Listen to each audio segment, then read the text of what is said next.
This is an interesting statistic.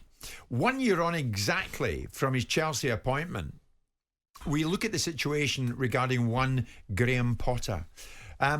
It's 1 year to the day since Chelsea appointed Graham Potter. But one has to ask, how damaged or otherwise is the stock of Graham Potter? He lasted 7 months in the role, and even at the time, people were saying to him, Graham, coming up from Brighton, where you were part of the fabric of the very football club, and now coming to Chelsea, it's a few steps up, is it not? Is it not risky? Well, if we walk out the road over there, there's a risk. You know, that's what life is. I mean, no one knows what's going to happen in the future.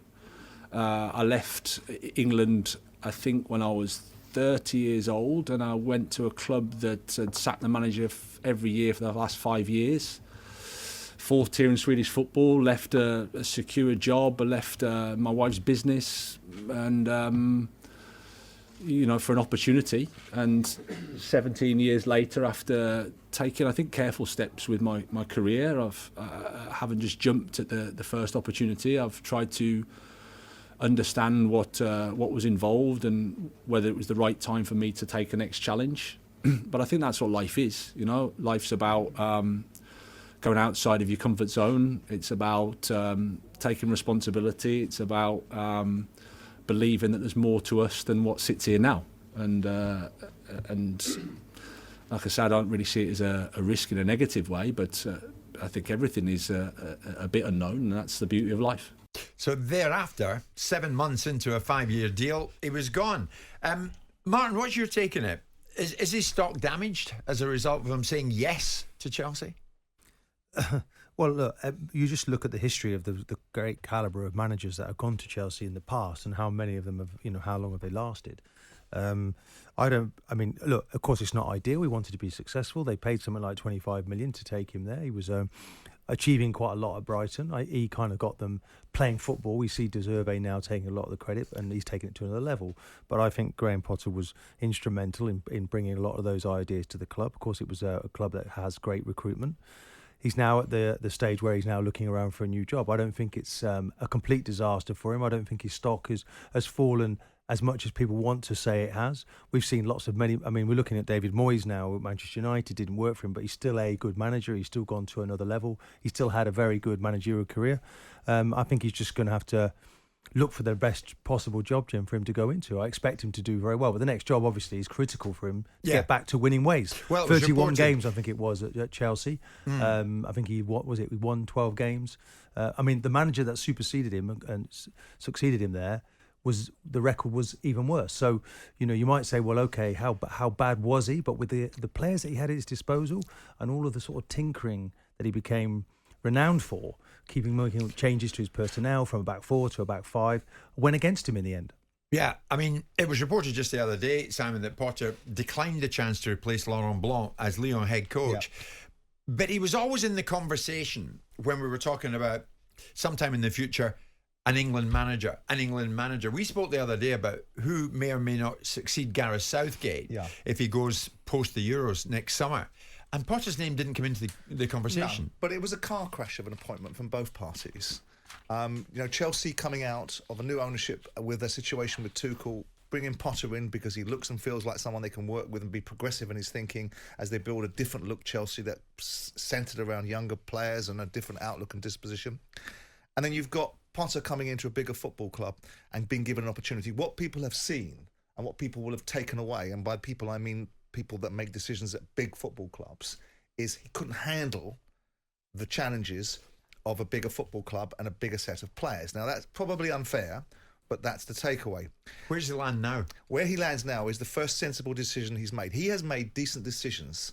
He's gone away, learnt his trade in a foreign country because he couldn't get a gig here other than a coaching gig. He came back with a reputation, went into Swansea, moved through the gears, right?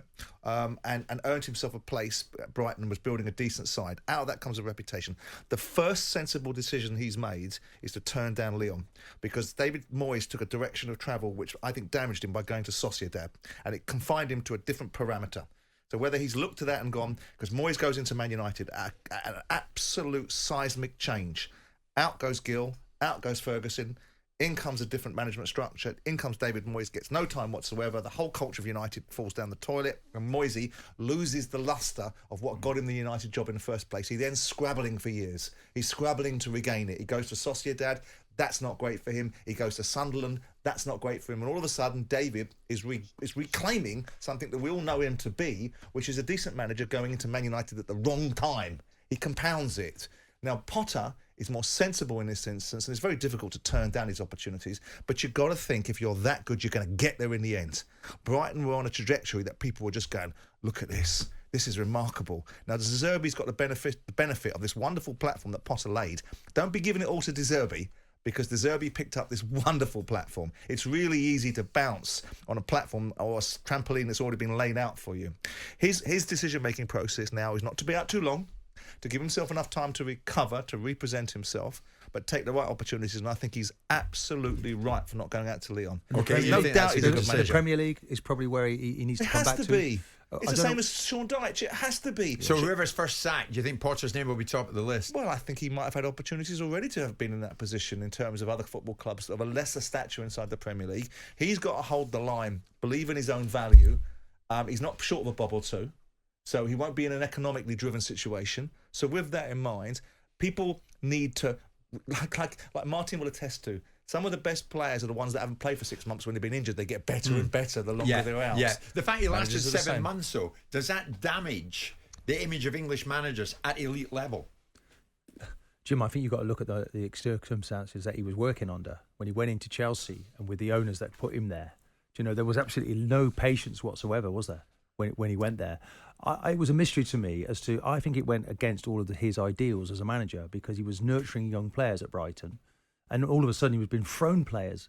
There wasn't even enough room in the dressing room, and he didn't seem comfortable in the press conference. He didn't seem comfortable in that environment. Doesn't mean he can't go back into an elite club once again. I'm pretty certain he will if he makes, as Simon says, he makes the right calls. At the moment, he just needs to keep his powder dry, really. And You see, that's what I'm driving at. What are we talking about? Top 6 club for Graeme Potter next? Top 4 club, Simon? Is that what we're talking Who about? knows? When Marco Silva eventually bats his eyes at Saudi Arabia and goes over there, maybe it's a Fulham. Maybe it's something like that. Right. Something that's a mid-table Premier League club that gets him an opportunity. Now, of course, if he he goes... deserves the chance, though, again, to come back I to the think Premier so. League. Yes. I think so. Yeah, I agree with that. You know, one swallow doesn't make a summer, and one bad set of circumstances doesn't make him a bad manager. Yeah. Graeme Potter, 1 year on from his Chelsea appointment. Is his stock damaged? It's an interesting question, but Potter will be back. The question is when and where. Jim White and Simon Jordan. Monday to Friday mornings from 10 on AM, on DAB, via the talkSPORT app and on your smart speaker. talkSPORT.